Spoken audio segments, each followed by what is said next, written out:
Hello les copains, bienvenue dans ce nouvel épisode, j'espère que vous allez bien. Bon ça va, un peu enrhumé, hein, ça y est, c'est le retour de l'hiver, hein, comme à chaque fois de octobre à allez, février-mars, j'ai un peu cette voix-là. Bref, qu'est-ce qu'on fait aujourd'hui? On va tester, même si j'ai pas encore fini mes anciens carnets, mais c'est juste pour tester la première page pour l'instant. On va tester les carnets de chez Paper Blanks. Excusez-moi pour ce petit son que je vais enlever tout de suite. On va tester les carnets de chez Paper Blanks. Pourquoi? Parce que, alors moi j'ai l'habitude de bosser avec les carnets Paper Blanks qui sont juste ici, comme vous pouvez le constater. Ce sont de très beaux carnets, comme vous pouvez le constater au niveau de la couverture. Désolé, je risque fort de bafouiller parce que j'ai un peu le nez pris, hein, comme je l'expliquais en début de vidéo. Alors, sur ces bonnes paroles, j'avais l'habitude de travailler avec les Paper Blanks de base, sauf que c'est pas forcément des carnets faits pour du dessin à la base. Je vais vous montrer tout de suite. Le Paper Blanks de base, il ressemble un peu à ça.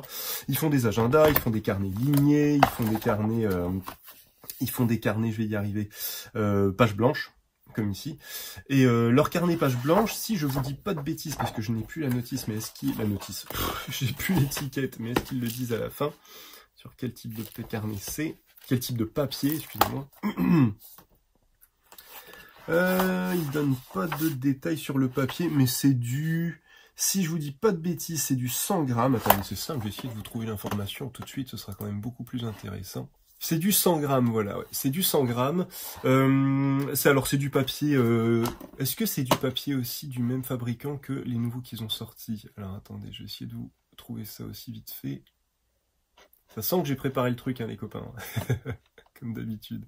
Alors, je ne trouve pas le détail du papier, mais leur site est... Enfin, c'est plus un site d'achat qu'un site... Leur site est super beau, mais il donne pas... il n'est pas assez concis, je trouve, au niveau de ce qu'il y a, du carnet. On va vous expliquer la couverture. En fait, la plupart du temps, sur leur site, ils vous expliquent un peu la couverture, l'inspiration de la couverture, les matériaux qui ont été utilisés, donc ils sont hyper transparents par rapport à ça.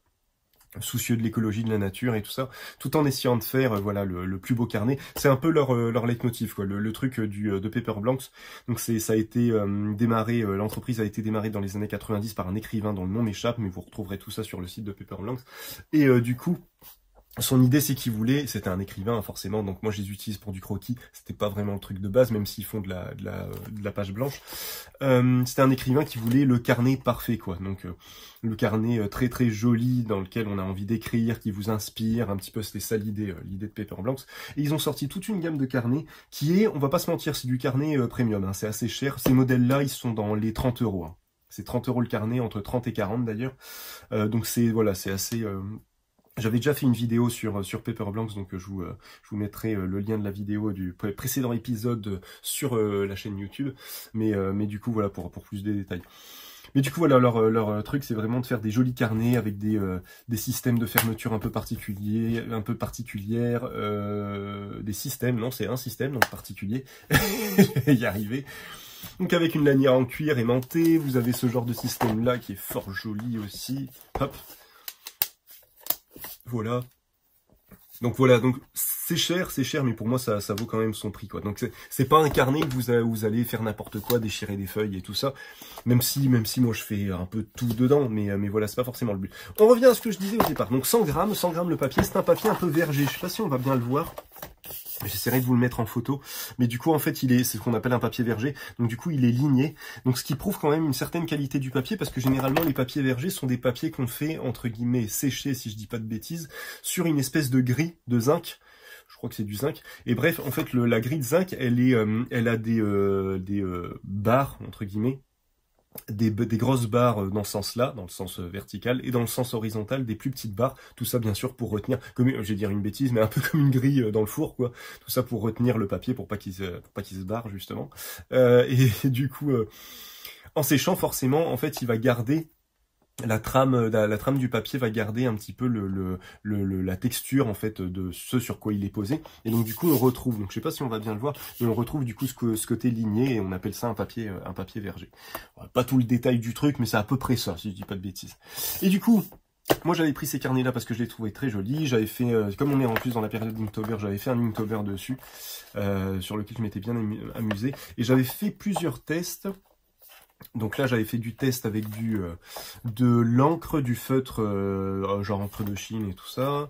J'avais fait, après quand j'avais fini Inktober, un test avec de l'aquarelle qui marche super bien. Le papier est assez solide, il gondole un petit peu, mais ça transperce pas trop. Enfin, ça transperce pas du tout, là c'est le noir qui a surtout joué dessus, mais non, franchement, il est quand même de très bonne qualité. Voilà, j'avais fait pas mal d'essais, pas mal de trucs dessus. Notamment, bah regardez ça, c'est du feutre à alcool, si je vous dis pas de bêtises. De toute façon, on va faire une petite batterie de test pour voir un petit peu les différences entre les deux carnets. Mais voilà, un peu tout ce que j'avais fait dessus. Du brou de noix, qui fonctionne bien aussi, même en le chargeant bien, c'était quand même une bonne résistance du carnet. Celui-là, je vais pas vous le montrer, je veux vous montrer vite fait, c'est un vieux, du coup, c'était juste pour vous montrer les différentes couvertures qu'il propose. En sachant, voilà, lui, je l'avais blindé d'eau, si c'est intéressant quand même, parce que je l'avais vraiment chargé en flotte. Du coup, il y avait quand même une bonne résistance du papier. Pour un 100 grammes, là, on voit qu'à force d'avoir blindé d'eau, c'est passé un petit peu au travers, mais on reste sur quelque chose quand même d'assez résistant. Donc, très bonne gamme de carnets. Hop, je vais laisser celui-là de côté. Et du coup, qu'est-ce que j'ai vu? Ils ont sorti une nouvelle gamme de carnets. Vraiment pour le coup, carnet de croquis. Donc c'est du 210 grammes à l'intérieur. Il y a moins de pages, hein, forcément, mais comme vous pouvez le constater, ce sont des carnets qui sont assez bien fournis. Hein, il y a de quoi faire. Même si en effet c'est cher, il y a de quoi s'amuser. 210 grammes. Là pour le coup, ils ont donné du détail du papier. C'est du papier Fedrigoni Paper, production de papier haut de gamme pour l'impression, l'édition, les étiquettes, la reliure et le packaging. C'est pas forcément un fabricant traditionnel de papier, mais c'est un fabricant qui fait du papier de qualité. Et du coup là on peut tout de suite comparer, déjà on a un papier extra blanc. Sur la plupart, si je vous dis pas de bêtises, est-ce que c'est juste au début ou est-ce qu'ils l'ont mis tout le temps? Non, sur la plupart des papiers en fait vous avez ils sont détachables, vous avez des petits pointillés et on peut les arracher. Moi, c'est pas trop mon truc, mais voilà, pour ceux qui veulent... En même temps, voilà, tu te dis, t'as fait un truc que t'as bien aimé, t'as envie de l'encadrer, bah pouf, tu peux l'enlever, quoi. Donc c'est quand même intéressant. Ce n'est pas idiot du tout. Et par contre, vous pouvez constater par rapport à celui d'origine, il est extra blanc. Lui, du coup, on voit tout de suite qu'on est sur quelque chose d'un peu plus ivoire. J'espère qu'on voit à peu près bien. Oui, on voit à peu près bien. Donc, on va s'y mettre tout de suite. On va faire une petite batterie de test. Je pense que je vous ai dit à peu près tout ce que j'avais à vous dire là-dessus. Est-ce qu'on se met là-dessus? Ouais, de toute façon, on va se mettre là-dessus. C'est juste pour avoir un petit point de comparaison. On va faire une petite batterie de test avec des feutres aquarellables, du feutre à alcool, du crayon, pour voir aussi la texture un peu, ça va être pas mal. On va tester tout ça. On va commencer par le crayon, tiens. On va commencer avec une sèche un peu pour voir ce que ça donne. Je vais essayer de mettre ça comme ça, pour qu'on voit un peu mieux la différence entre les deux. Crayon, j'en ai pas trop fait dessus, donc on va voir. On va voir un petit peu ce que ça va donner. On va se faire, ça va pas prendre des plombes non plus, hein, mais c'est juste pour faire un petit test pour voir ce que ça donne. Là, on s'en fiche un peu, on va remplir la page un peu comme ça. Ce qui ressort beaucoup, moi je trouve des Paper Blanks, c'est que le papier est hyper doux. Il est hyper agréable à utiliser, on peut travailler finement, mais on a quelque chose d'hyper smooth, quoi, du papier. C'est hyper agréable, c'est pas du tout rêche, et même celui-là aussi, c'est pas du tout rêche du tout, donc très agréable à utiliser. Et là justement, avec le crayon, alors pareil, je sais pas si vous le verrez, mais on voit un peu la texture. On voit un peu la texture lignée qui transparaît. Donc ouais, moi cette gamme-là de papier, je l'aime beaucoup. Donc ils font, là j'ai pris de la 4, mais ils font plein de tailles différentes. Hein. Je sais pas si j'en ai un qui traîne là, j'en ai pas qui traîne, non je peux pas vous montrer. Mais ils font, voilà, ils font même au minimum c'est de la 6, je crois. Donc c'est vraiment sympa, un tout petit carnet, super agréable. Donc ça peut être intéressant pour ceux qui aiment les petits carnets par exemple. Ça peut être sympa. Bon là on voit déjà ce que ça donne. Les couleurs ressortent bien, même sur l'ivoire c'est pas mal. Là je me suis mis sur cette page là. Mais est-ce qu'on se mettrait pas sur la page de fin? On va faire ça. On va se mettre dans les deux cas. Hop là, on recommence sur la page de fin. Ça sera quand même plus logique. Donc à chaque fois, à la fin de chaque carnet, vous avez une petite histoire sur voilà l'inspiration de la couverture, la fabrication du carnet, voilà. Il donne pas, c'est ce que je vous disais, il donne pas trop de détails techniques, mais il y a un côté vachement poétique dans ce qui, voilà, dans toute la proposition, en fait, tout le produit, il y a quelque chose d'assez, ouais, d'assez poétique, inspirant. Donc moi, j'avoue que ce sont des carnets que j'aime beaucoup. Je peux pas en acheter tout le temps parce que ça coûte un peu cher, mais j'aime beaucoup. Bon alors, petit point de comparaison, qu'est-ce que ça donne par rapport à ça?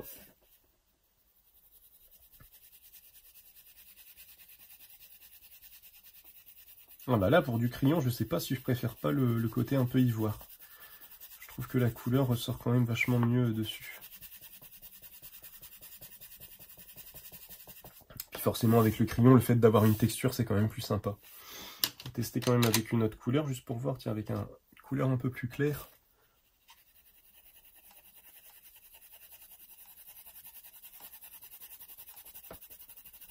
On la force un peu. Ouais, du coup, lui, il n'a pas du tout de texture, il est vraiment lisse. Hein. Ça me fait, moi, il me fait un peu penser à du Pantone. Donc ils disent que sur ce carnet, le papier est vraiment fait pour faire de l'aquarelle, de l'acrylique, de l'encre et tout ça, c'est vraiment fait pour ça. Donc on va voir, on va voir un petit peu ce qu'il dit. Bon, j'y vais comme un barbare, hein, mais c'est vraiment juste pour vous montrer. Ouais, je trouve que en tout cas, le rendu des couleurs est quand même plus intéressant, bizarrement, sur de l'ivoire que sur du blanc. Ça fait trop neutre, je trouve, là-dessus. Mais bon. Ce n'est qu'un avis personnel. Je vais pas tester de... Ou alors je testerai de la gouache à la fin, en fait. Je ferai peut-être un petit dessin à la gouache pour voir un petit peu comment il tient. Ça sera intéressant. Et ça me permettra de faire quelque chose d'un peu rapide parce que j'ai quand même une grosse page A4 à faire.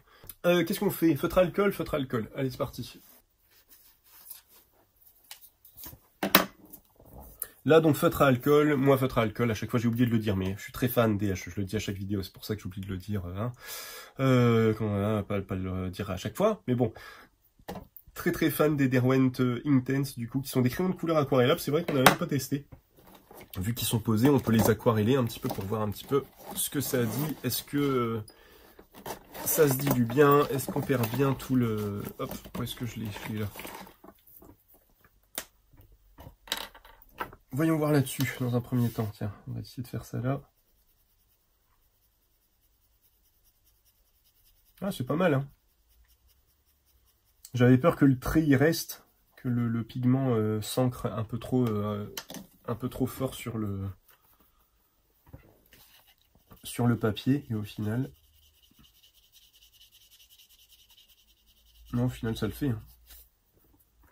Ça le fait, les teintes sont super belles. Moi, je préfère quand même les teintes sur l'ivoire. On va voir un petit peu ce que ça donne là-dessus.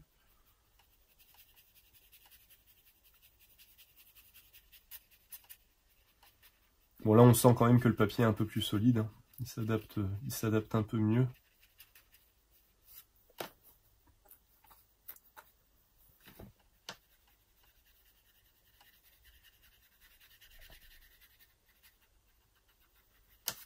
Ah, quoique le vert est beaucoup plus lumineux, forcément. Enfin, les couleurs sont quand même plus lumineuses. Les couleurs diluées ont l'air d'être plus intéressantes sur le blanc que sur l'ivoire, quand même. Quand même. Feutre à alcool. Feutre à alcool, c'est toujours un bon test pour la résistance d'une part, la résistance du papier, et puis voilà, le voir si ça transperce ou pas au final. C'est toujours un bon point pour ça. Bon, moi, mes feutres à alcool commencent à être un petit peu usés. Forcément. Voilà, c'est mieux. On va voir en monocouche ce que ça donne. Je vais quand même faire la même chose de l'autre côté.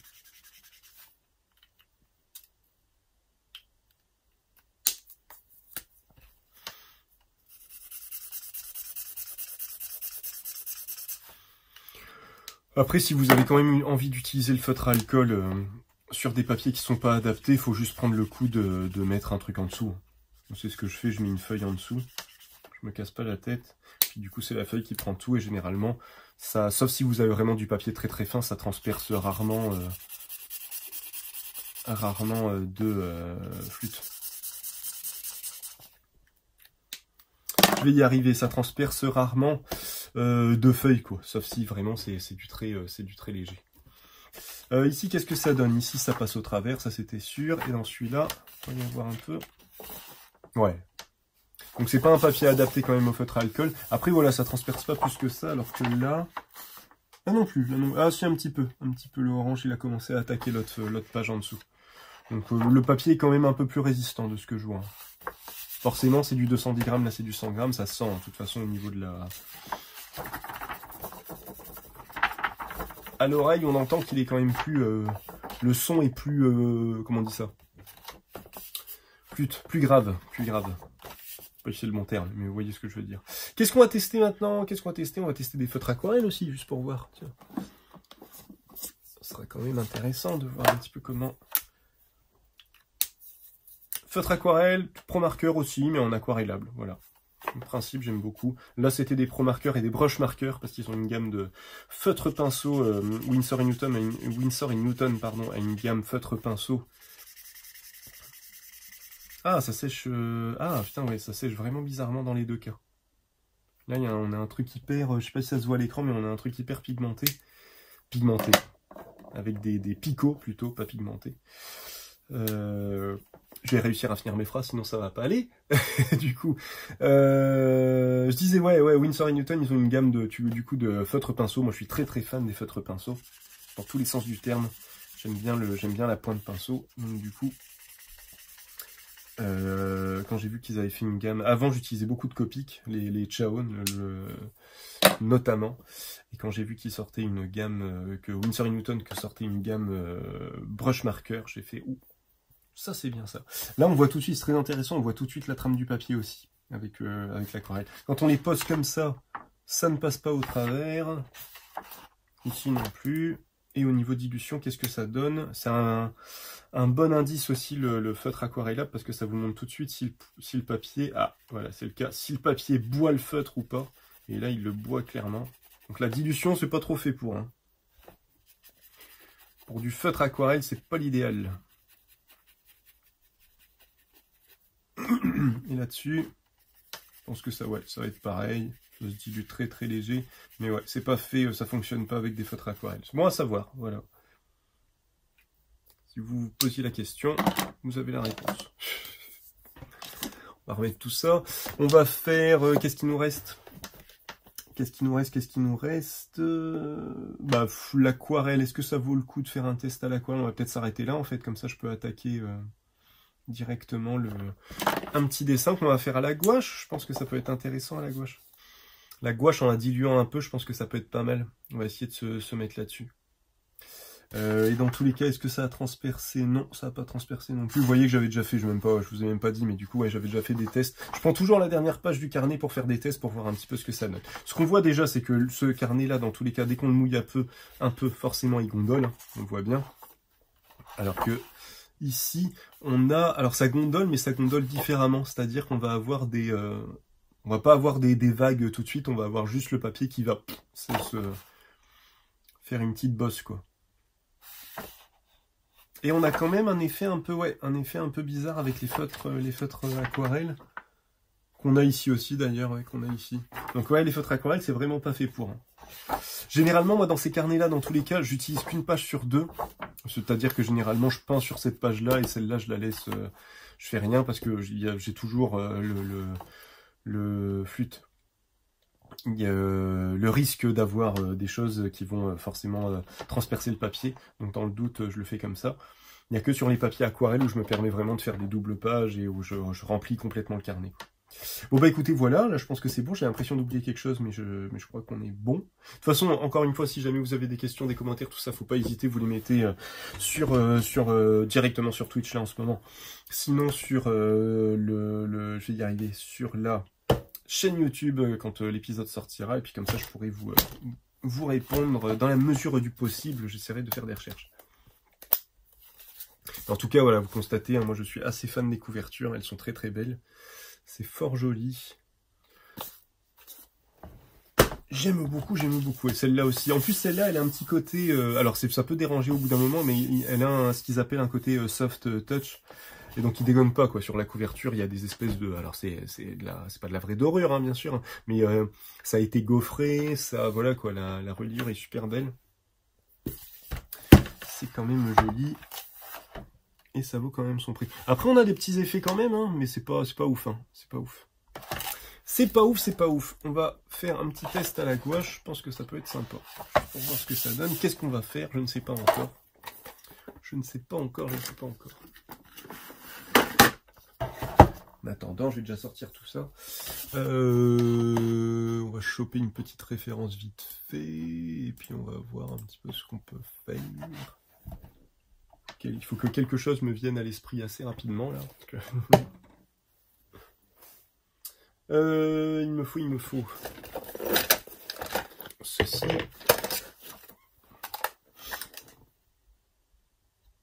Qu'est-ce que j'utilise? J'hésite. Repartir avec celui-là, parce que j'aime bien. Tac, je reviens, je vais mettre de l'eau là-dedans. J'arrive de suite. Oh, on va juste prendre une référence comme ça, je vais m'en inspirer, et je vais pas forcément... Ouais, ça c'est très bien. C'est très bien, on va partir là-dessus. Alors je peux pas vous montrer la référence, mais c'est une référence de Norseman avec un monsieur aux cheveux noirs, un peu long. Même celle-là est peut-être plus intéressante en fait. Ah, je ne sais pas. Si, celle-là est pas mal. Allez, il y a une gueule bien cassée en plus, ça va être rigolo à faire. Ça fait longtemps en plus que j'ai pas tripatouillé mes gouaches, du coup. En plus, je les ai pas humidifiées. Ça doit bien faire un mois que je les ai pas humidifiées. Donc on va voir un petit peu ce que ça donne. Si ça a séché ou si ça va. On va pouvoir se rendre compte de ça. Ça va être intéressant aussi.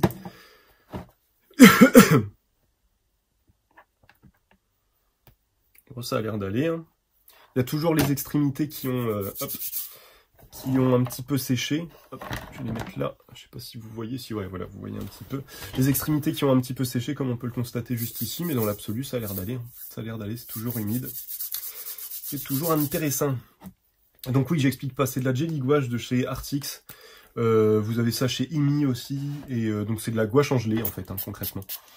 Donc l'idée c'est que moi à chaque fois que je l'utilise, je la réhumidifie un petit peu. J'essaie surtout de faire les extrémités. Les 4 à l'extrémité, en fait, elles ont tendance à sécher assez rapidement. Alors que toutes celles du milieu, vous voyez, elles sont encore imbibées de flotte, il n'y a aucun problème. Elles sont très... Et du coup, le truc que je trouvais sympa avec ça, c'est que ça vous permet d'avoir de la gouache tout le temps humide. Alors c'est pas quelque chose de transportable pour moi, donc moi je l'embarque pas, je la laisse là et puis je la ressors pour faire voilà des choses un peu rapides comme maintenant, où j'ai pas envie de m'embêter à commencer à faire des mélanges, à sortir, à tout sortir et tout ça, même si bon, il y a quand même du matos de sortie. Mais vous voyez un petit peu ce que je veux dire, ça permet une immédiateté un petit peu de la couleur, avec une palette, principe de l'aquarelle, mais avec de la gouache tout le temps humide, donc je trouve ça assez intéressant. Écoutez, on va s'y mettre. J'utilise un gros pinceau. J'adore travailler. Pour ceux qui n'ont jamais testé, tester du coup, de travailler avec un pinceau plat assez large, pas un spalter non plus, mais un truc assez large. Parce que vous allez vite constater en fait qu'on peut travailler à la fois en finesse. Tous mes Inktober, je les ai fait avec ça. Tous mes Inktober, n'importe quoi. Le screenshot Inktober, je l'ai fait majoritairement avec ça. Et du coup, j'ai travaillé vraiment des choses en détail en le prenant sur le coin, sur le côté, juste comme ça. Et dès qu'on a envie de faire du remplissage, c'est tout de suite hyper agréable de travailler, de faire des formes rapides, quoi. Donc voilà. Donc on va tester ça. Je vais me lâcher un petit peu. J'ai 20 minutes. On va voir un petit peu ce qu'on arrive à faire.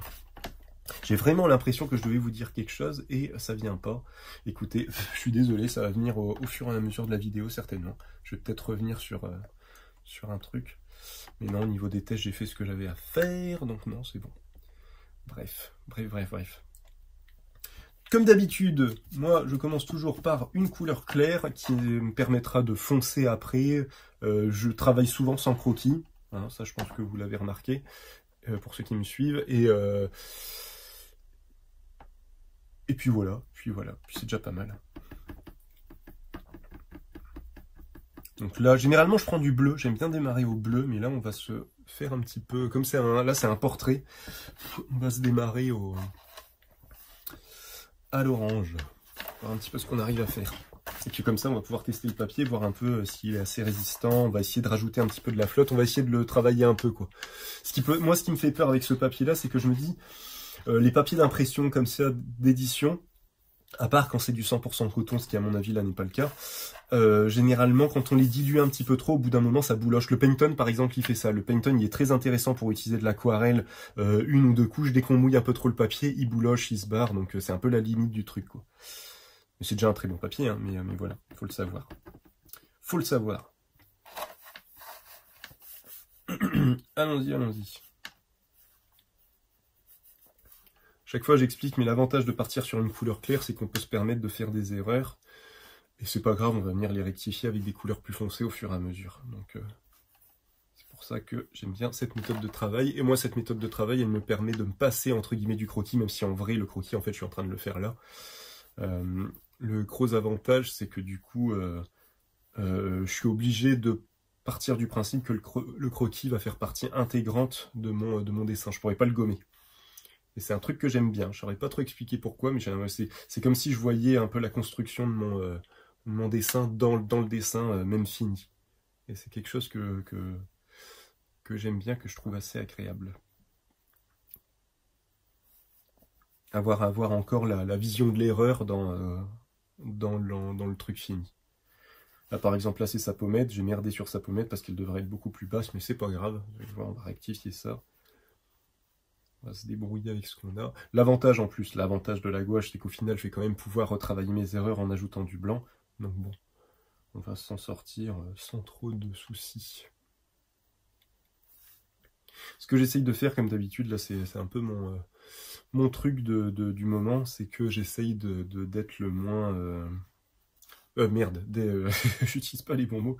J'essaye d'être le plus succinct possible au niveau des touches. C'est pour ça que j'aime bien travailler aussi avec un gros pinceau.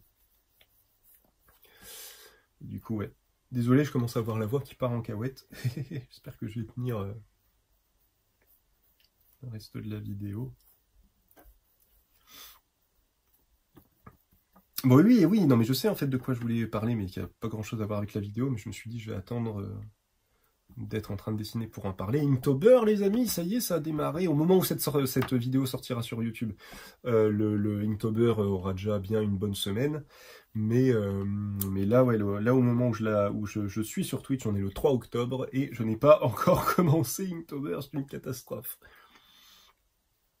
J'ai mis du temps à me décider sur ce que j'allais faire, parce que généralement, pour faire un petit, je raconte un peu ma life, généralement, depuis quelques années, ce que je fais en Inktober me permet généralement, j'en fais un bouquin. Sur la fin, j'en fais un petit bouquin, ça me permet d'avoir une parution à l'année, entre guillemets, personnelle, hein, c'est pour moi.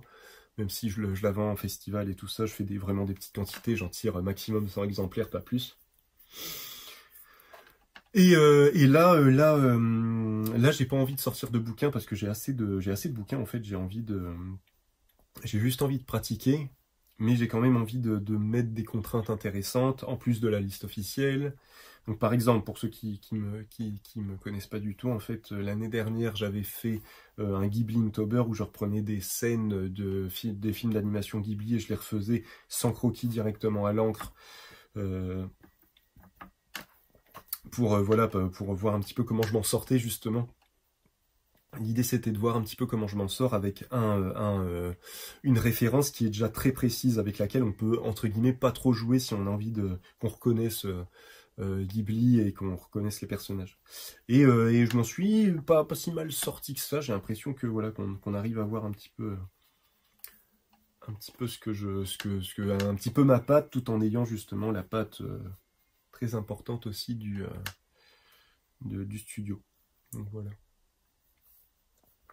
Et l'année encore d'avant, j'avais fait la même chose avec des films, j'avais appelé ça screenshot, et j'avais fait ça avec des films, je reprenais des scènes de films, en accord avec la liste officielle du Inktober, où les gens devaient deviner le film, enfin bref, voilà, j'avais fait tout un truc, et là, je vous avoue que comme je veux le faire vraiment juste pour ma pomme, un peu tranquillou, j'ai pas trop d'idées qui me viennent là tout de suite. Mais bon, ça va venir, je vais le faire, hein. J'aurai un peu de retard, mais c'est pas grave, je vais le faire. Là, je fais Inktober depuis 2000... combien? Un truc comme 2000, même avant 2011, 2008, 2000, un truc comme ça, donc c'est pas maintenant que je vais arrêter.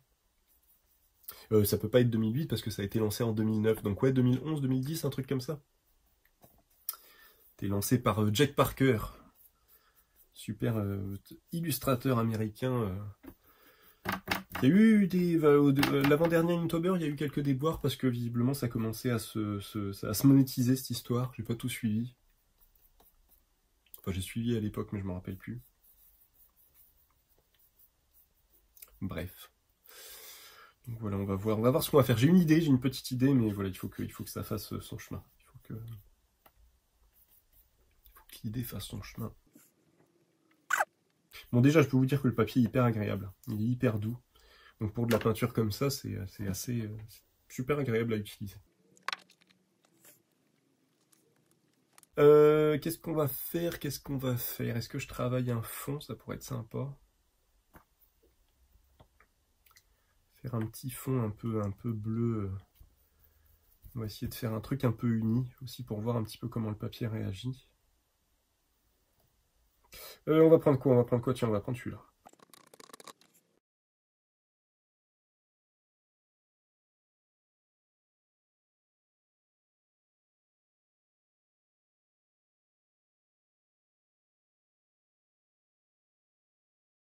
Bon bah voilà, on a à peu près le truc qui est fait. On va venir hop, foncer un petit peu tout ça. Alors la question c'est, je vais peut-être commencer à foncer, mais avec pas tout de suite partir sur une couleur opposée. Un rouge un peu violet là pour faire une jonction avec du bleu, je me dis ça pourrait être sympa.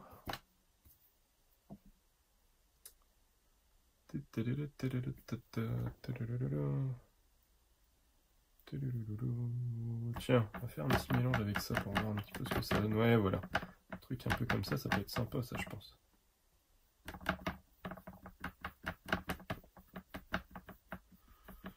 Il me reste 10 minutes, j'aurais jamais fini en 10 minutes. Ça va être rigolo. Alors, on va essayer de rentrer dans le détail de tout ça. Donc là, ouais, c'est ce que je disais. Je commence à essayer d'utiliser un petit peu le côté du pinceau pour venir travailler un petit peu plus en détail. Alors bien sûr, hein, je pourrais aller chercher un pinceau un peu plus fin, voilà quoi, commencer. Mais déjà là, de 1, j'ai pas le temps. De 2, j'aime bien, en fait, moi j'aime bien la plupart du temps travailler avec des outils un peu tout faits, comme justement de l'aquarelle, de la gouache, et avec un seul pinceau, parce que comme ça me permet vraiment de me concentrer sur ce que je suis en train de faire, et pas me dire, ah, là on va changer de pinceau, là on va... C'est une autre méthode, hein, après. Hein. Mais j'avoue que moi j'aime bien pouvoir être focus que sur un truc. C'est peut-être pas, voilà, c'est peut-être pas l'idéal non plus, hein, mais j'ai l'impression que c'est moi ça me fonctionne bien en tout cas.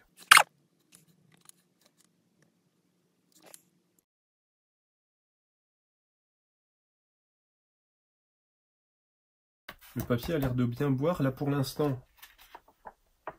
Ça gondole un peu, mais ça passe pas du tout au travers. Pour l'instant, ça m'a l'air pas déconnant cette histoire.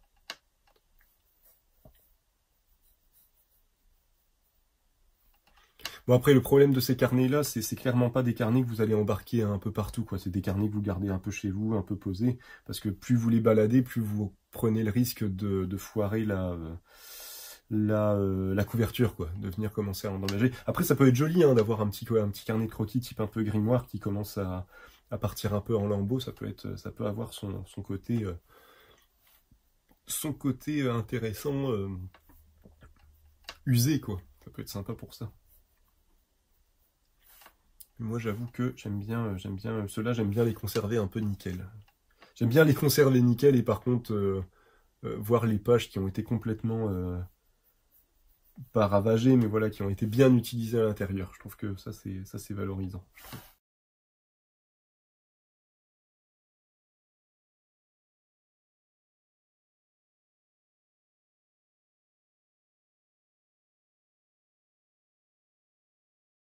Voilà, et comme je parle, je pars en automatique, et donc en automatique, là je suis juste en train de repasser ce que j'ai fait au jaune, ce qui est idiot, il faut que j'arrive à trouver les zones qui sont plus foncées et venir foncer ces zones-là. C'est ça l'idée, parce que si si je repasse au rouge ce que j'ai fait au jaune, bon, ça sert pas à grand chose en fait. Hein. C'est un peu idiot. Et puis ce qui est chaud pour moi, c'est surtout d'être, voilà, de pas se laisser de vraiment distinguer ce qui est fort foncé de ce qui est moins, quoi. C'est ça, moi, que mon problème que j'ai quand je dessine. Ce qui fait que, du coup, j'ai tendance à en foutre un peu partout, à en foutre un peu trop, comme pour me rassurer.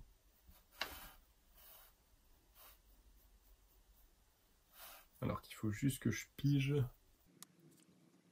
On va essayer de se concentrer, là, et essayer de faire vraiment que les zones qui sont pas complètement foncées, mais un peu plus foncées, et puis voilà, et puis revenir comme ça, et faire... Hein, voilà, hein, je me comprends. Hein.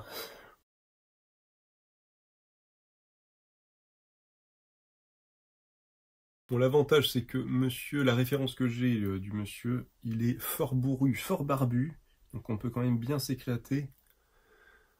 Le plus compliqué à dessiner, c'est les visages lisses. Le plus compliqué à dessiner, ce sont les bébés. Soit tu fais un espèce de poupon lambda qui ressemble à n'importe quel poupon, mais dès que tu veux lui donner un peu de caractère, bah très rapidement, enfin moi en tout cas très rapidement, je force les traits, et en forçant les traits, qu'est-ce qui se passe? Bah tu leur donnes des airs d'adultes en fait, et ça foire complètement. Si en plus tu t'attaques sur un corps entier, bah ça fait, on dirait un petit monstre quoi. Donc forcément. Voilà, en travaillant des zones, c'est déjà un peu moins le bordel, et on comprend déjà un peu plus que je m'auto-engueule. Pas compliqué quand même. Bon, là, le problème, c'est que sur la barbe, faut déterminer un mouvement, quoi, surtout.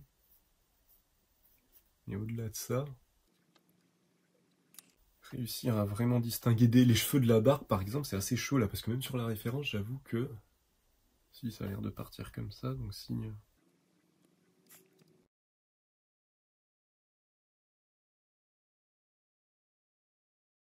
Bon, je pense que, parce qu'il est 57, après le rouge, on va se faire une dernière couche, et puis on va s'arrêter là. Ça sera un petit côté un peu bourrin, c'est pas mal aussi, c'est intéressant.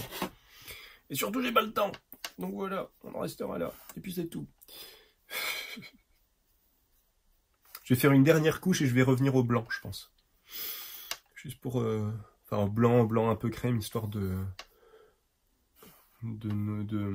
retravailler des zones de lumière.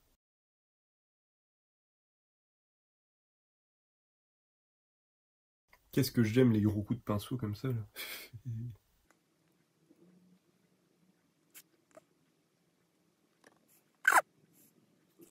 Allez, on y arrive tout doucement. Je sais même pas trop comment ça fait, en fait. L'image, elle est coupée, donc au niveau de ses cheveux, je pense que ça va faire un truc un peu dans cet esprit-là. On va partir sur un bleu foncé, je pense que ça va être joli, que ça va être fort joli.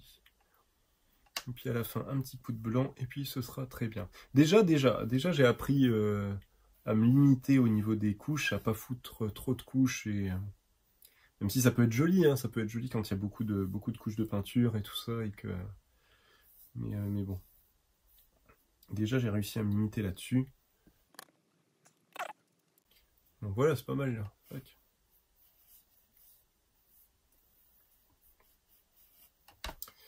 Voilà, allez, on s'arrête là au rouge, parce que sinon après je vais en refoutre partout. De toute façon, je vais mélanger le bleu au rouge. Je me dis, des fois, j'aime bien faire ça, en fait. J'aime bien la couleur suivante, la mélanger avec la base, parce que je me dis, je sais pas si c'est vrai, mais du coup, ça me permet d'avoir une espèce de cohérence avec celui-là, le bleu, hein, si je dis pas de bêtises. Ouais. Bon, même si le bleu, là, pour le coup, il prend bien... il prend bien le pas sur le rouge, hein, donc bon. Allez, on se concentre sur les zones les plus sombres, là, du coup.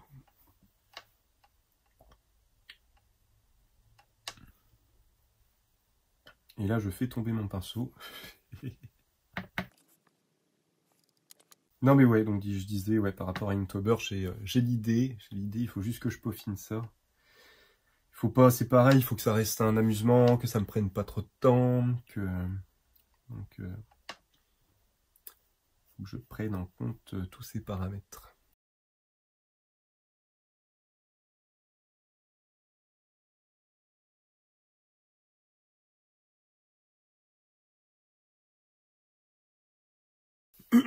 C'est surtout, en fait, faut que j'arrive à capter le regard, là, en fait. C'est surtout là que ça va se jouer.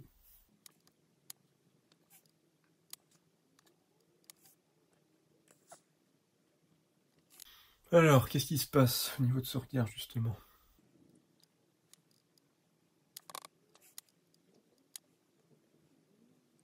Bah, c'est quand même fort noir, hein.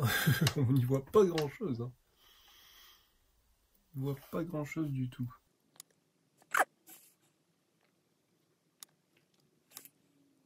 En tout cas, ouais, je sais pas si... 1, 2, 3, je vais y arriver. La gouache en elle-même déjà sèche assez rapidement, mais le papier, hein, il a un bon rapport de ce côté-là, quoi. Il sèche... on a quand même un petit temps d'exécution dans du mouillé, et en même temps, il sèche quand même assez rapidement, donc c'est quand même assez agréable.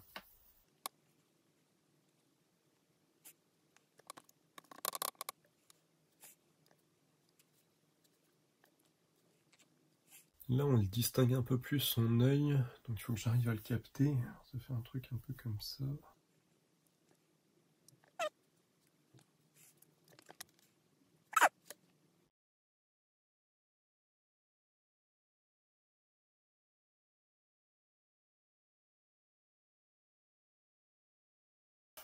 Bon, je sais pas si ça ressemble des masses à la référence que j'ai, mais bon.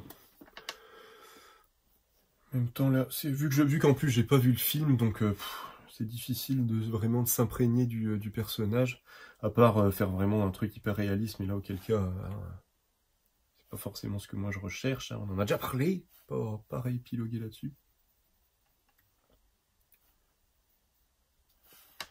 Puis là, je veux juste voilà, voir le comportement du papier. Bon, ça rebique un peu, mais ça va se remettre, hein. Une fois que ce sera sec, que j'aurai refermé, ça va se remettre.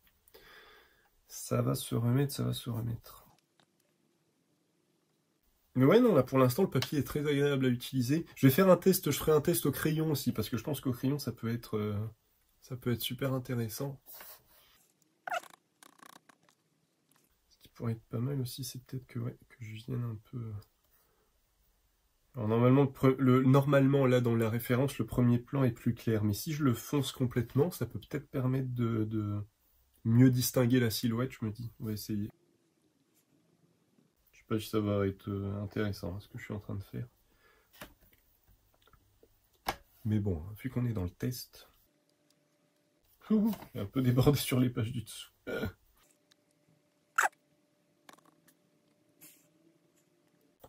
Ça fait un espèce de cadre, mais c'est pas... ouais, non, ça fait bizarre. Ah, c'est fait, hein, maintenant. Je pourrais revenir avec du blanc, je pourrais l'annuler, tout ça, mais bon. Pas commencer à rentrer dans un... Essaye de voir quand même un peu comment je peux le rattraper. Peut-être justement en donnant un petit peu de mouvement comme ça. Ouais, vite fait. Vite fait, vite fait. Bon, allez, on s'arrête là. Une petite couche de blanc là-dessus, et puis ça ira très bien.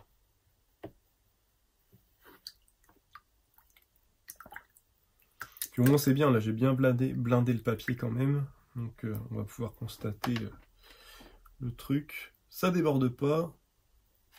Non, franchement, ouais, ils ont fait du bon boulot. Même si, en effet, le côté ultra blanc, bon, j'aimais bien le côté un peu ivoire de l'autre. Je trouvais qu'ils avaient trouvé pile poil la bonne teinte. Mais bon, après, il faut pratiquer le côté blanc, ça peut être intéressant aussi. Et un petit coup de blanc là-dessus, et on est bien. Tiens, on va prendre ce blanc-là qui est déjà un peu teinté avec du bleu. Alors, parce qu'il y a un petit effet de neige, donc soit j'essaye de faire l'effet de neige justement.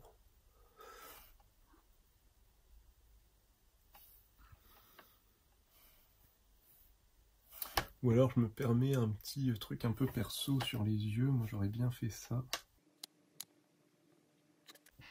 Pour qu'on distingue un peu mieux. Après en gros, si je veux faire... Est-ce que ça marche si je veux faire un effet de neige normalement? La peinture est un peu trop épaisse. Ça marche, mais c'est un peu trop épais. J'arrive pas à le... Il faut que je le fasse comme ça. Ouais, non. Peinture trop épaisse, ça ne veut pas. Oh, j'ai mis un petit coup, désolé.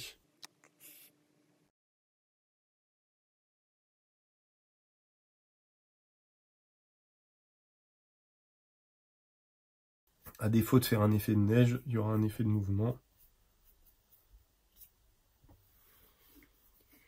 Allez, on va s'arrêter là, c'est bien. C'est bien, c'est bien. C'est juste pour faire un petit test. Il est déjà 11h15, l'air de rien. Je vais aller nettoyer tout ça. Bon, ben voilà. Encore une fois, le résultat c'est pas oufissime. Parce que j'ai pas pris énormément de temps dessus. J'ai pris quoi? J'ai commencé... Ça doit faire une petite demi-heure là que je suis dessus. Une demi-heure quand même. Mais en tout cas, on se rend bien compte voilà, du papier. Vous voyez bien, hein, je l'ai quand même bien blindé. Et ça a l'air de bien soutenir quand même. Ça bouloche pas. Même quand on rajoute de l'eau et qu'on le retravaille un peu et tout ça, bah ça reste... le papier bouge pas. Donc en effet, il est bien fait. Il est bien maîtrisé. Ça permet de travailler en peinture sans souci. Et on essaiera, ouais, prochaine page, je pense que je referai un petit essai dessus. Juste au crayon de couleur aquarella, parce que ça, je pense que ça peut être intéressant en termes de voir un petit peu comment le papier réagit, s'il est solide ou pas. Je pense que ça peut valoir le coup de voir un petit peu comment tout ça fonctionne. Bon bah voilà les copains, j'espère que cette petite vidéo vous a plu. Voilà, c'est pas joué encore une fois, hein. Je me suis pas trop cassé la tête, hein. Je voulais surtout voir la réaction du papier et puis j'avais pas non plus énormément de temps comme d'habitude. Toujours essayer de rester dans à peu près 1 heure de test que je vais pouvoir monter et réduire à moins d'1 heure. Donc voilà. En tout cas, vraiment très intéressant, papier ultra résistant. Même si de ce que je vous ai montré, vous voyez, le papier de base était déjà bien, hein, était déjà très bien résistant. Donc il y avait besoin, et il n'y avait pas forcément besoin non plus, mais je pense que ceux qui veulent vraiment un beau carnet sur lequel ils vont pouvoir faire vraiment de la peinture et vraiment travailler peut-être un peu plus professionnellement dedans, ça peut être intéressant, ça peut être une bonne alternative.